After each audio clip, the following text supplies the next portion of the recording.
Bom dia, sejam bem-vindos à audiência pública número 6 de 2023, da Agência Nacional de Águas e Saneamento Básico, a ANA. Me chamo Tamires Lima, sou coordenadora da Superintendência de Regulação de Saneamento Básico da ANA e serei a moderadora desta sessão pública. Primeiramente, eu gostaria de agradecer a presença do Superintendente Adjunto de Regulação de Saneamento Básico, Alexandre Anderaus, e a coordenadora de contratos, Flávia Taide Franceteles. Antes de passar a palavra ao presidente dessa sessão pública, gostaria de apresentar um breve resumo do que será discutido hoje. Esta audiência tem por objetivo colher contribuições dos interessados para aprimoramento da proposta de norma de referência sobre matriz de riscos de contratos de prestação de serviços públicos de abastecimento de água e esgotamento sanitário.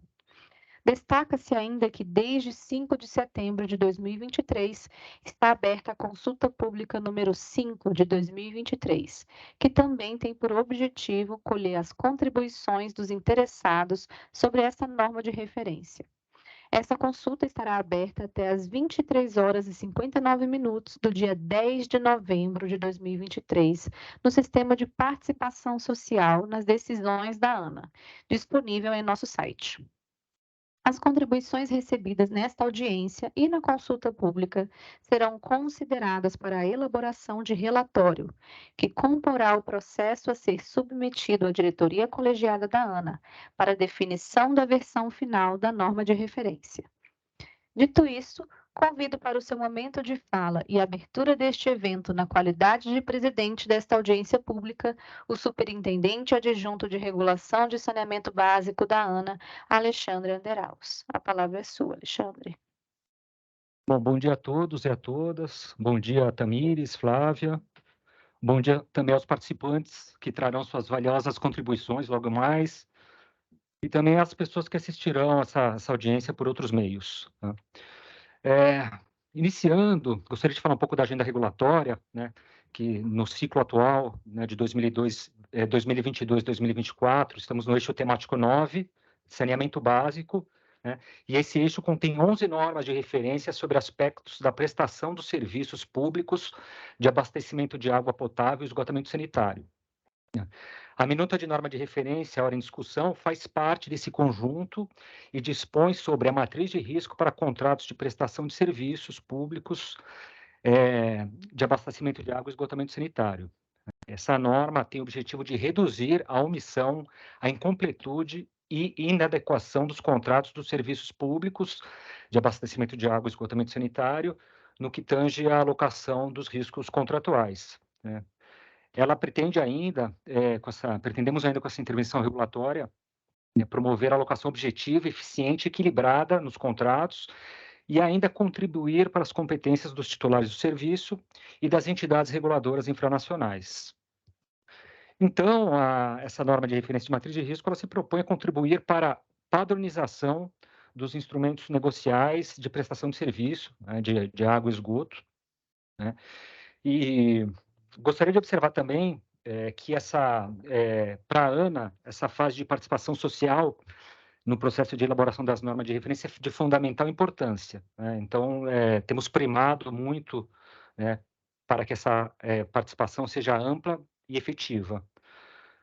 Gostaria também de dizer que há cerca de um ano, né, a diretoria colegiada avaliava a nossa nota técnica de planejamento dessa norma, né? Eu participei diretamente na elaboração dessa proposição normativa, porque a essa época eu estava à frente dessa coordenação de contratos, que agora está sendo liderada pela Flávia, né, que falará logo mais também na sequência. Foi um período intenso, né, que pudemos nos debruçar sobre o tema, realizar muitas discussões internas, inclusive com os diretores participando, e muitas trocas com atores externos, também, que puderam nos trazer elementos valiosos.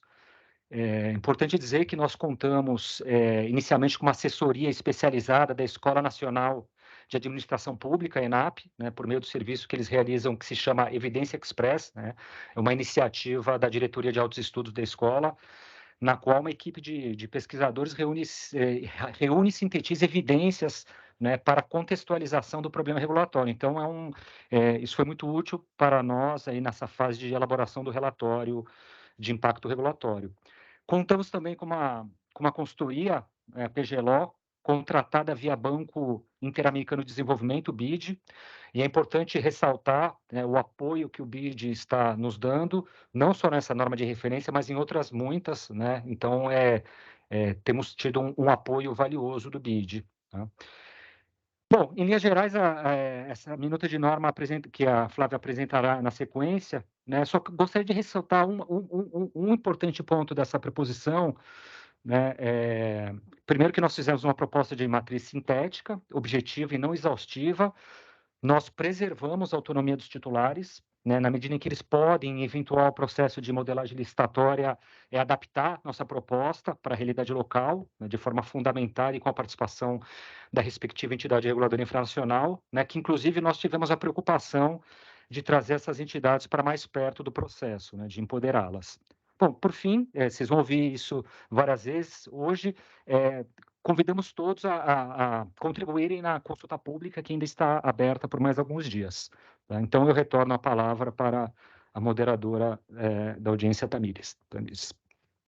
Agradeço a sua participação, Alexandre. Neste momento, passo a palavra à coordenadora de contratos, Flávia Ataíde França Teles, que fará a apresentação da proposta da norma de referência sobre matriz de riscos de contratos de prestação de serviços públicos de abastecimento de água e esgotamento sanitário. Com você, Flávia. Bem, bom dia a todos. Agradeço a presença e a participação nessa audiência pública. Vou começar a fazer a minha apresentação sobre a norma de referência. Essa apresentação, eu fiz ela em duas partes. A primeira, vou apresentar como se deu o processo de participação social e depois, então, a gente passa para a estrutura da norma propriamente. Né? Então, a apresentação da norma de referência sobre matriz de riscos, elaborada pela Coordenação de Contratos da Superintendência de Regulação de Saneamento Básico.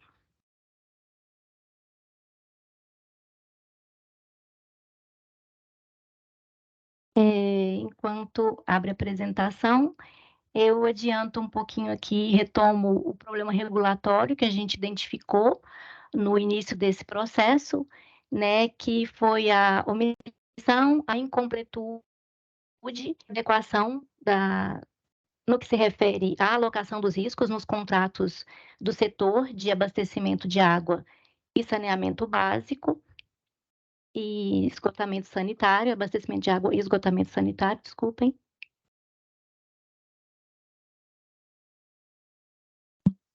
Está carregando.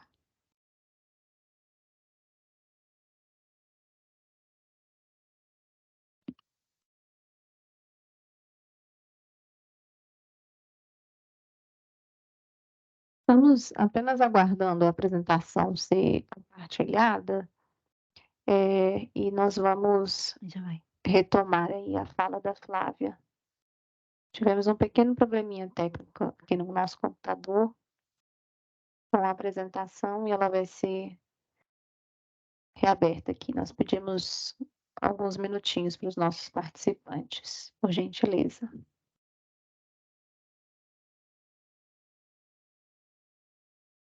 Pronto. Pode passar para o próximo, por favor.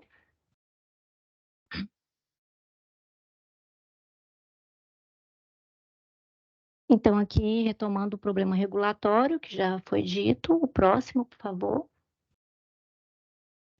Aqui os objetivos que se pretende alcançar com a intervenção regulatória, que eu não vou repetir porque o Alexandre já falou. E aqui, pode voltar por favor, as etapas, os eventos que foram realizados na...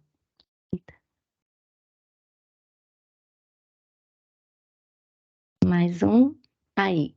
Muito obrigada.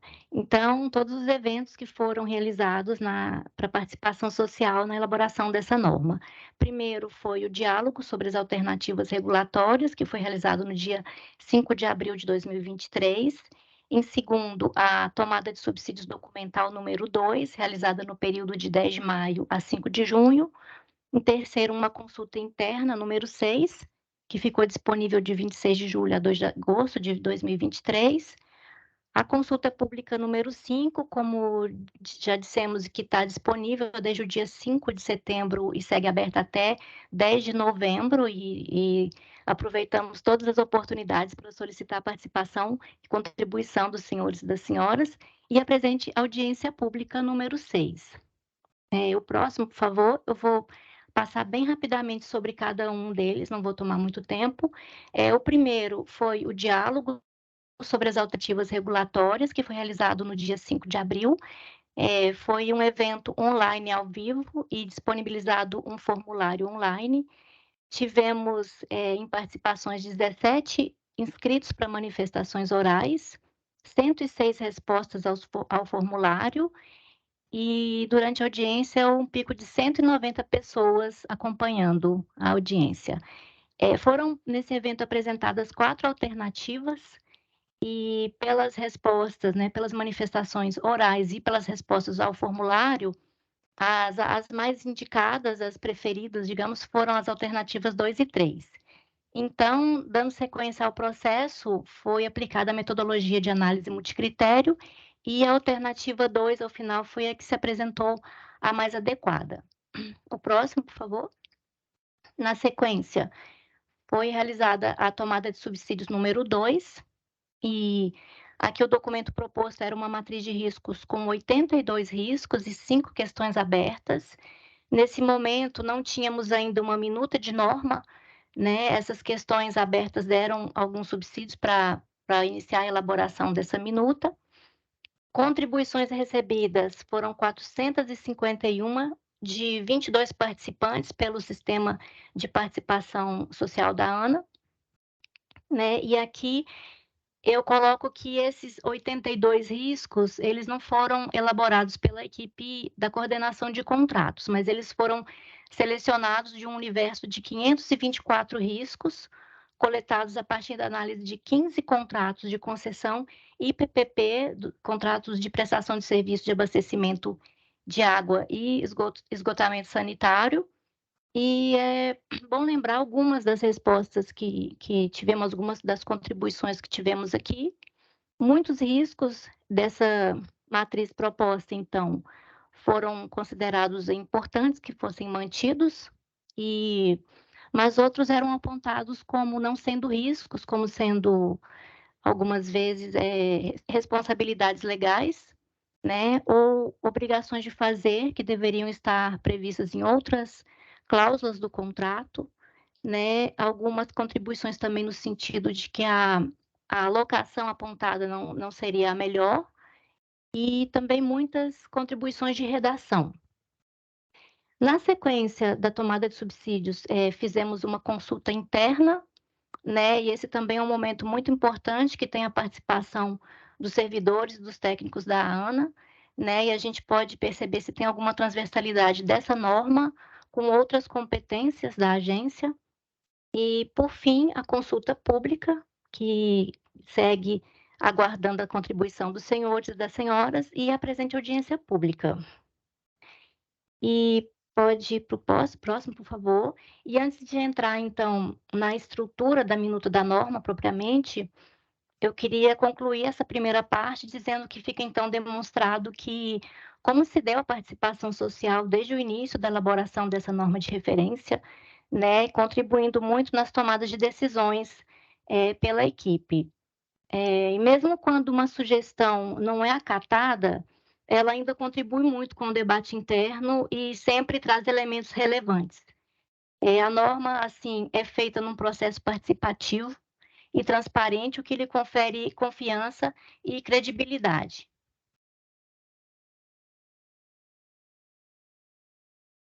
Essa parte agora da estrutura, pode seguir para o próximo, por favor. Eu vou apresentar bem brevemente, né? O capítulo 1 trata das disposições gerais, e o artigo 1º, então, como é de praxe, diz o que trata a norma de referência. O artigo 2º traz alguns conceitos importantes para a compreensão da norma de referência. O próximo, por favor. O capítulo 2 traz as diretrizes, e a seção 1 então traz as diretrizes para a elaboração da matriz de riscos, e a gente considera que isso aqui talvez seja o trecho mais importante, mais relevante dessa norma, que é o que diz como será feita a matriz de risco e a alocação dos riscos. O próximo, por favor. O artigo 6º traz também as diretrizes para a repartição dos riscos, feito de maneira objetiva. O próximo, por favor. E essa parte, então, vai até o artigo 9º. E o próximo. A seção 2 fala da aplicação da matriz de riscos e a seção 3 do risco residual. E o próximo. O capítulo 3, então, trata dos contratos futuros. Próximo. E o capítulo 4 dos contratos existentes não licitados. Próximo. Aqui o capítulo 5 fala da matriz de riscos proposta e dos procedimentos para sua alteração. E aqui retoma o que foi decidido por ocasião do diálogo, né, que é a alternativa regulatória, que é uma proposta, é uma matriz de riscos com alternativa de alteração, inclusão de novos riscos. O próximo, por favor. O capítulo 6, dos requisitos para comprovação da adoção da norma de referência. E o capítulo 7º, das disposições finais e transitórias. Então, é uma norma bem objetiva, bem enxuta, são 26 artigos.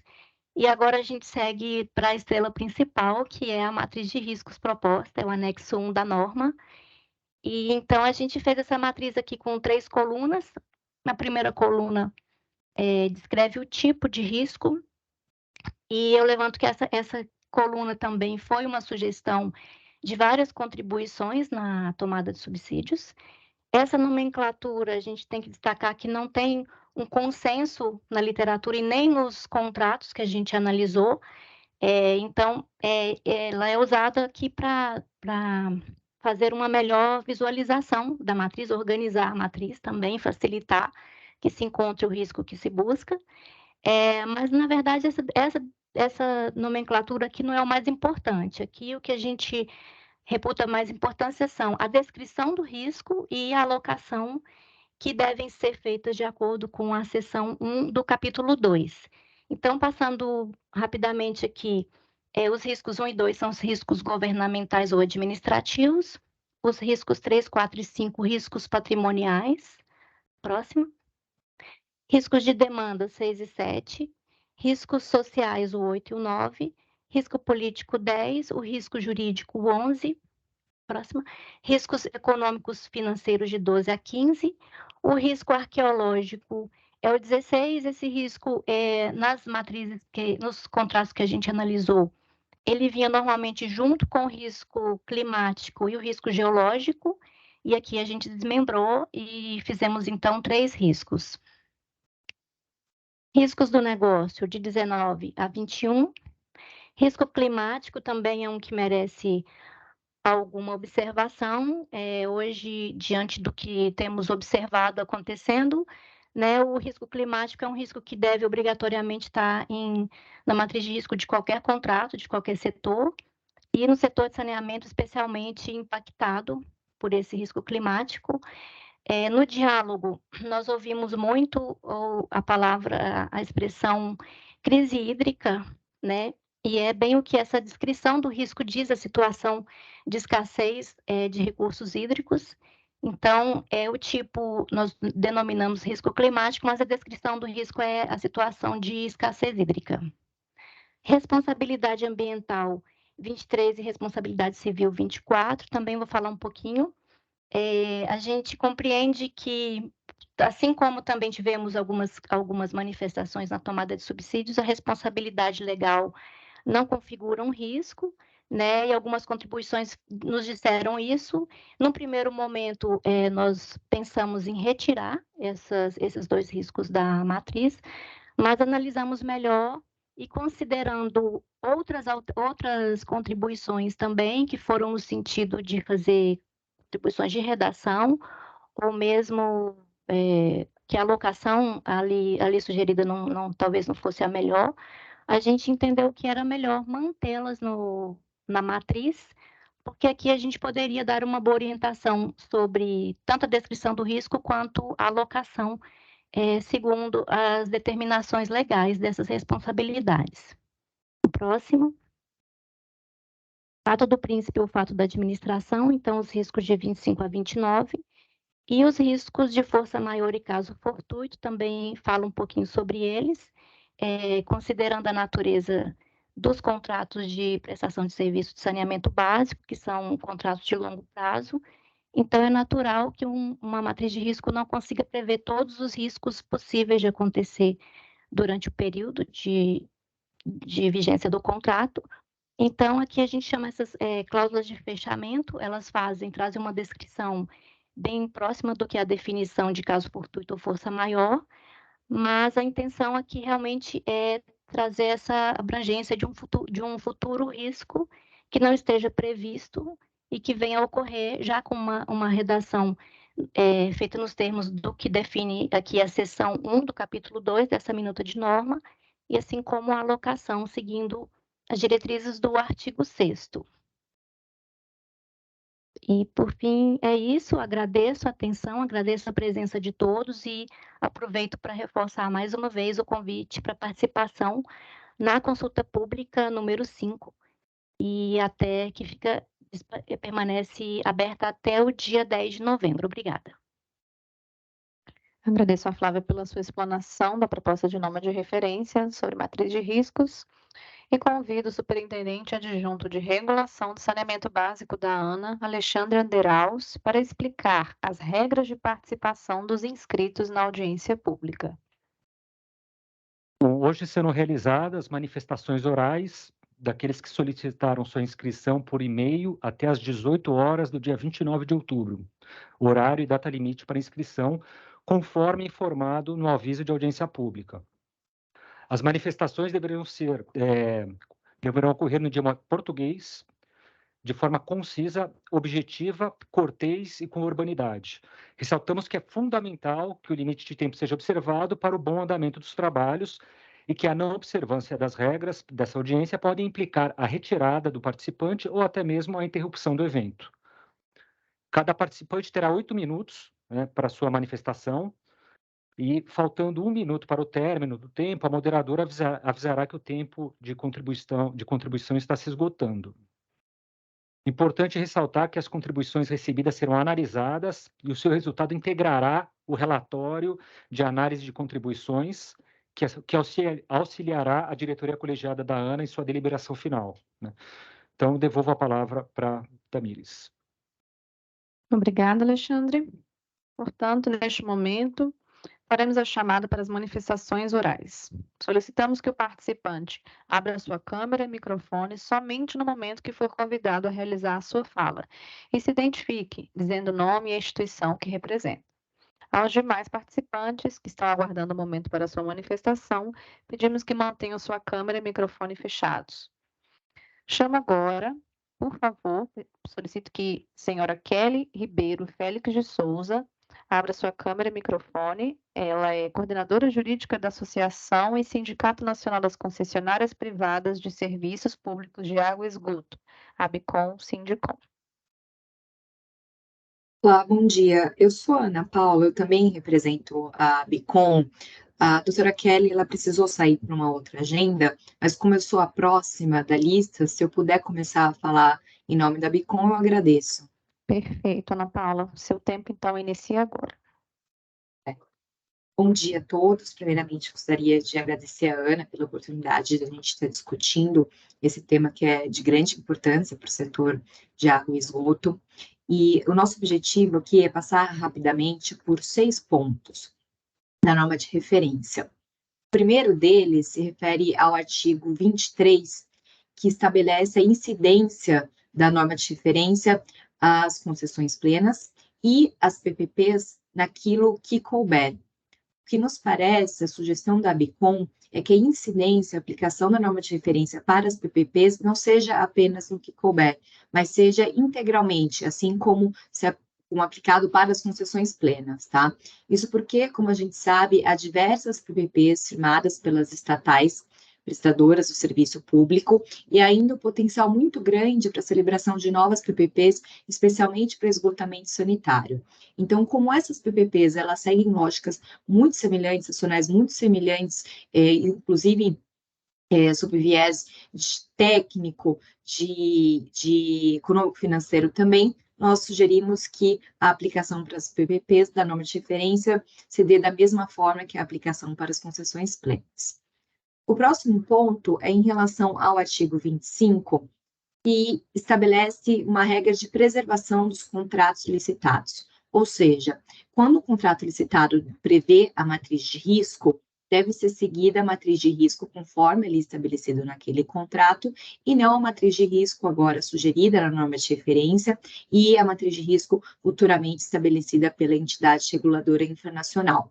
A BICOM concorda, me parece muito importante que haja uma norma nesse sentido, deixando clara a preservação dos contratos, mas fazemos aqui uma pequena sugestão de que fique ainda mais claro que qualquer alteração referente à matriz de risco nesses contratos tem que ser por meio de termo aditivo, celebrado de forma consensual entre as partes contratuais, sendo vedada a modificação unilateral da matriz de risco pelo poder concedente, ou seja, em hipótese alguma seria possível a modificação unilateral pelo poder concedente da alocação de riscos.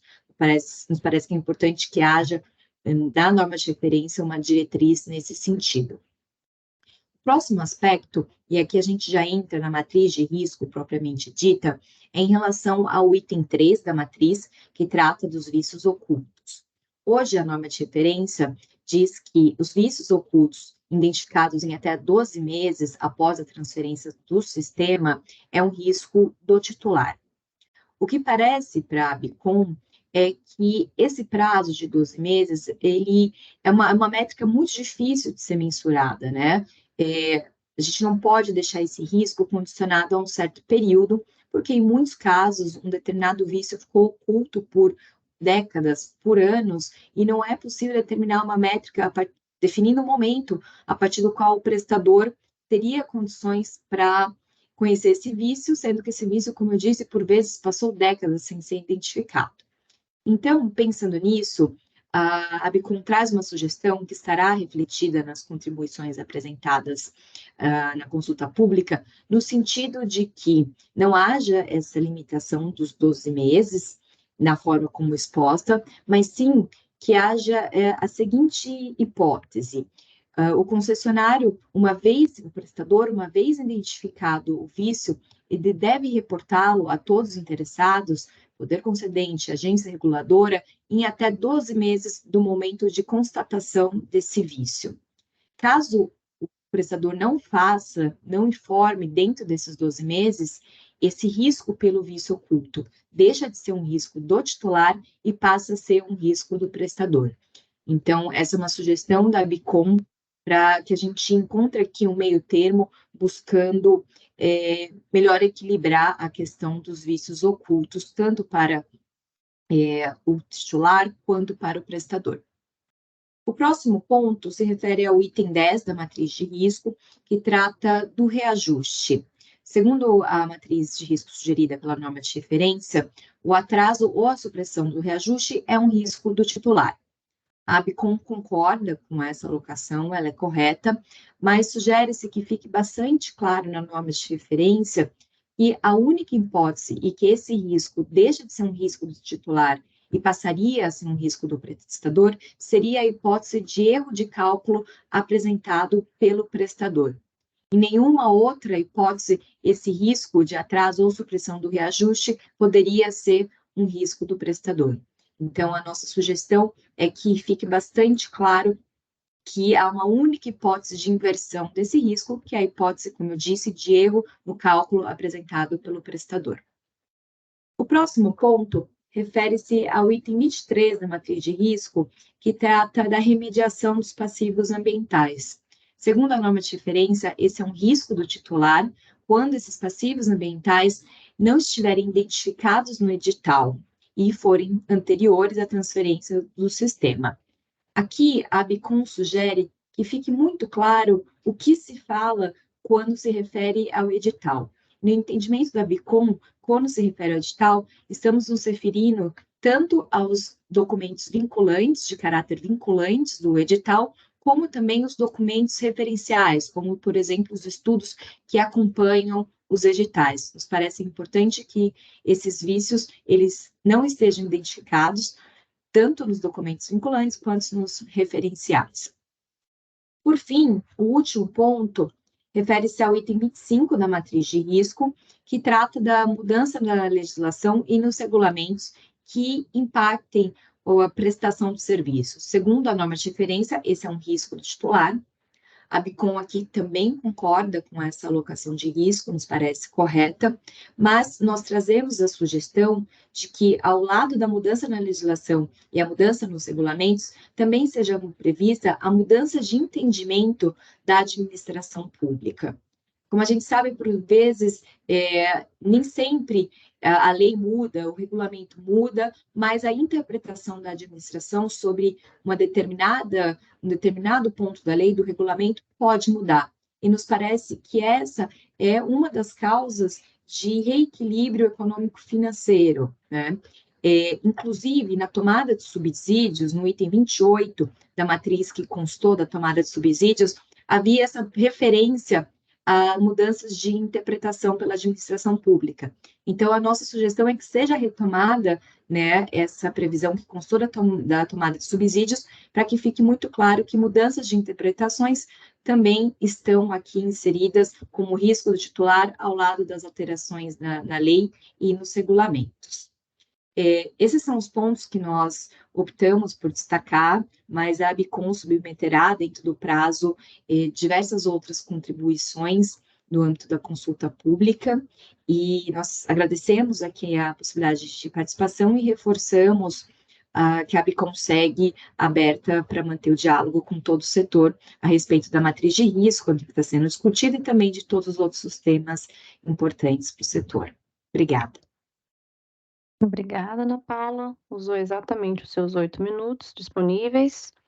Agradecemos pela contribuição e vamos passar agora para o próximo inscrito. O senhor Vinícius Fuzeira de Sá e Benevides, presidente da Associação Brasileira de Agências Reguladoras, ABAR. O senhor Vinícius se encontra? Ótimo. Bem, queria dar bom dia a todos e todas presentes na presente reunião. Presente na presente reunião. É redundância boa. Mas eu vou fazer umas breves considerações iniciais e, a seguir, o nosso Carlos Alberto, ele vai fazer alguma colocação em termos ao conteúdo da minuta da norma de referência, né? Em primeiro lugar, a ABAR reconhece a importância da norma de referência de matriz de risco para a previsibilidade dos contratos, em especial no atual cenário da Lei 14.000/2020, que orienta para a modelagem de contratos com claro detalhamento de metas e indicadores e a divisão de risco e responsabilidade entre as partes.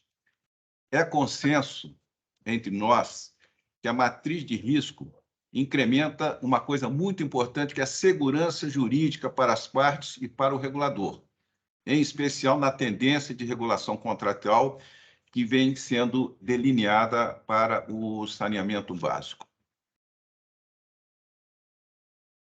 Ciente de tais premissas, a ABAR vem empenhando esforços para apresentar qualificada contribuição à norma de referência. Lembrando que nós temos hoje mais de 60 agências reguladoras que atuam na área de saneamento, tendo realizado reunião de alinhamento com as agências associadas para padronizar contribuição à tomada de subsídios e participa da presente audiência pública e segue mobilizada para apresentar a sua contribuição formal à consulta pública até o prazo definido. Eu fiquei só uma dúvida se seria 9/11 ou 10/11 de 2023. Então, basicamente, seriam essas considerações iniciais. Eu passo a palavra, então, ao Carlos Roberto, que fará os comentários relativos ao conteúdo material dessa norma de referência. Obrigado. Obrigada, senhor Vinícius. Reforçamos que a consulta pública número 5 de 2023 ficará aberta no sistema de participação social da ANA até o dia 10 de novembro de Ok. 2023. Tá? Obrigado. Nada. Passamos, portanto, a palavra para o próximo inscrito, senhor Carlos Roberto de Oliveira, secretário executivo da Câmara Técnica de Assuntos Jurídicos e Institucionais da Associação Brasileira de Agências Reguladoras, ABAR. Portanto, senhor Carlos, pode abrir sua câmera e microfone e o seu tempo se iniciará agora. Obrigado, Tamires. Quero agradecer também aqui a oportunidade dessa participação. Bom dia, senhoras e senhores que aqui nos acompanham.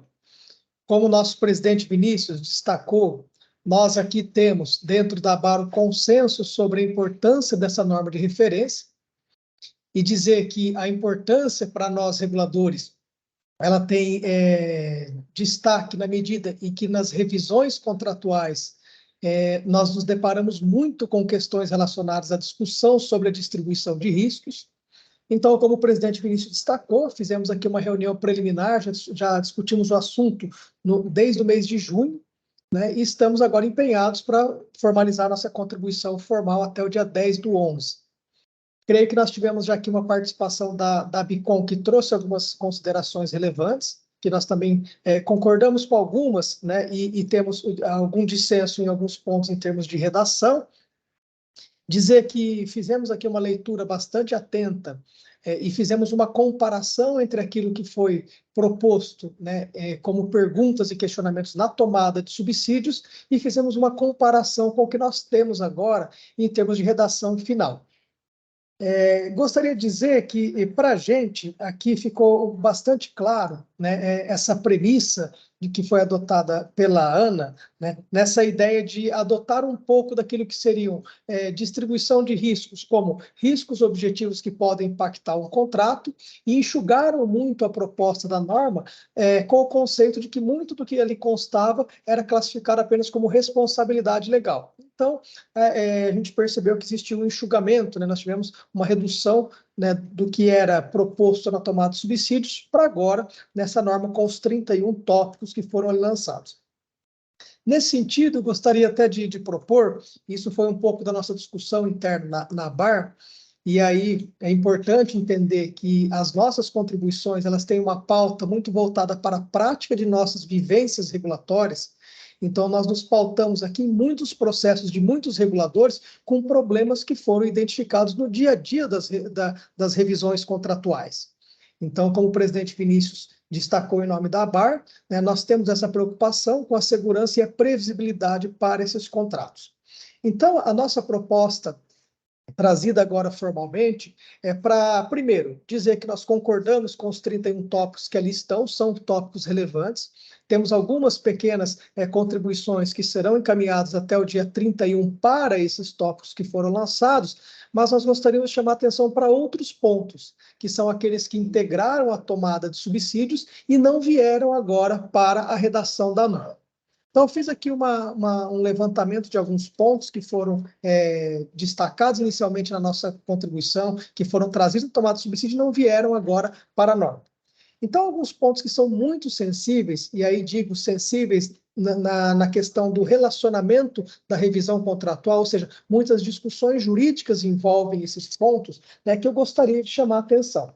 Então, um dos pontos que a gente trouxe aqui, que às vezes aqui pode ser entendido uma mera responsabilidade legal que está implícita no contrato. Mas aqui a nossa proposta é que dentro dessa oportunidade da criação de uma norma de referência, que a gente abandone esse conceito de matriz de riscos implícita e a gente passe a trazer essa oportunidade de trazer para a redação do texto. Então, pontos como atraso na realização de obras por parte do poder concedente, né? E aí, esse atraso de obras do poder concedente que tem reflexo não foram causadas pelo prestador, né? Essa alocação de risco é uma alocação bastante importante, né? Não realização de investimentos pela prestadora, por mais que nos pareça que é uma responsabilidade legal, né, e implícita do próprio contrato, isso traz muitos reflexos dentro da avaliação da revisão do contrato. A modificação na especificação técnica da prestação de serviço. principalmente quando essa modificação de especificação técnica altera indicador de desempenho, né? Isso é uma construção muito complexa de se fazer somente por uma responsabilidade legal e buscar a matriz de risco implícita. Então, seria muito importante a gente reafirmar que modificação na especificação técnica, quando tem alteração de indicador, precisa ter uma avaliação, né, de matriz de risco e constar dessa nossa base. Alteração unilateral de contrato, né, por mais que nos pareça, né, uma simples leitura do direito administrativo, alteração unilateral do contrato, né, que resulte comprovadamente variação de custo ou de receita, precisa constar expressamente da matriz de risco. Uma coisa que tem acontecido muito, com grande incidência nas revisões, responsabilidade civil, criminal e ambiental decorrente de realização das obras posteriores ao termo de transferência do sistema. Ou seja, a responsabilidade que deve se atribuir antes e depois dessa transferência dos bens. Isso era um ponto que nós contribuímos, que nos parece muito importante, tem uma altíssima incidência no dia a dia das concessões e que foi desconsiderado nessa versão.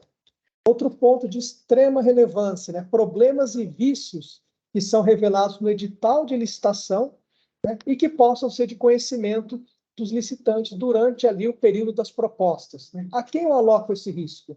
Já tenho um contrato assinado, tenho agora aqui um problema, um vício do edital, e aí? É uma responsabilidade do concedente, é da concessionária, a quem alocar? Isso é importantíssimo, a gente se depara demais com os novos contratos. Custos não previstos no edital decorrente de outorga de recursos hídricos, né? E também do uso dos recursos hídricos, né? Isso aqui foi uma proposta nossa e tem sido muito recorrente a cobrança pelo uso da água, que vem depois do contrato assinado, de quem é essa responsabilidade e para quem alocar, né? E também um outro ponto que é muito importante é a ideia de consequências, né, decorrente da utilização dos recursos hídricos acima do volume outorgado, né? Ou seja, quando tem a necessidade de um novo volume, de quem é essa responsabilidade? Uma proposta nossa também, que acho bastante interessante que venha para cá, para a norma agora. Variação de custo de mão de obras, prejuízos decorrentes de risco inerentes à atividade empresarial, variação de custo dos insumos. Falando agora nesse modelo de regulação discricionária que tem sido praticado principalmente em alguns contratos regulados, novos, né, a ideia de regulação contratual e discricionária, essa ideia de variação dos custos, né, tem uma relação direta. Então, eu preciso deixar muito claro, independente do modelo de regulação, se contratual ou discricionário, como é que eu aloco esse risco de variação de custo de insumos. Outro ponto também é extremamente importante. Contratos mais antigos de saneamento têm a previsão aqui de garantia de demanda mínima, ou seja, variação de demanda daria direito a reequilíbrios. Então, aumento ou redução na demanda dos serviços prestados, isso precisa muito objetivamente ser tratado na matriz de risco. Então, quando eu tenho lá uma previsão contratual de uma demanda X, a cidade não cresce como esperava, não se tem o volume que se esperava. Tem direito de qualquer tipo de alocação? Isso é muito importante. E, por fim, aqui, né, também importantíssimo, a gente trouxe essa contribuição, a questão de não ligação à rede de esgotos. A Lei 14.026 trouxe essa obrigação, né, de interligação à rede, e nós temos uma grande disputa hoje, né, quem é que vai obrigar o usuário a se ligar à rede? Então, nós trouxemos uma contribuição, consta da tomada de subsídios, que a gente tem lá elementos para a gente criar, pelo menos, ali uma distribuição de riscos, dependendo da forma e da operacionalização desse processo. E, por fim, para terminar aqui minha contribuição, também um ponto que nós trouxemos, e é um recorrente em todos os reguladores, são ações promovidas e ações de controle externo, de Ministério Público, Tribunal de Contas e outros órgãos de fiscalização, né, alguns fatos que não são imputáveis à prestadora, né, que tem relação com o prestador, e que aqui fica uma discussão. Quando eu tenho, então, uma ação judicial, de quem é a responsabilidade? É do poder concedente, do titular, ou é do prestador? Então, a gente também não pode fechar os olhos aqui para essa recorrência de problemas que temos, não diria problemas, mas de ações judiciais e de movimentações de controle de órgãos externos que têm repercussão na prestação de serviço e nos encargos de contrato. Desculpa te interromper, o seu tempo acabou, se o senhor puder finalizar a sua fala. Finalizei já minha fala. Então, só para dizer que esses são os pontos que a gente destacou, da importância de a gente revisitar alguns pontos da tomada de subsídio que foram ali apresentados, inclusive esse que aqui eu elenquei, e a BAR também se coloca à disposição, sempre pronta a discutir sobre esses pontos relevantes, e a gente também se compromete até o dia 10 a apresentar nossa proposta formal. Muito obrigado. Muito obrigada, senhor Carlos, pelas suas contribuições. Passamos agora para o próximo inscrito, senhor Alexandre Araújo Godeiro Carlos, coordenador da Coordenação de Diretrizes Regulatórias da Secretaria Nacional de Saneamento Ambiental do Ministério das Cidades. Olá, senhor Alexandre. Olá, Tamires. Me escutam? Sim, ouvimos perfeitamente. O seu tempo vai se iniciar agora. Ok. Tive muitos problemas para acompanhar a presente audiência, né? Então, sugestão para a Ana que disponibilize também outros canais que a gente possa não se Teams, que às vezes nós temos muito problema aqui. Bom, eu sou Alexandre Godeiro, como apresentou a Tamires, é um prazer estar aqui.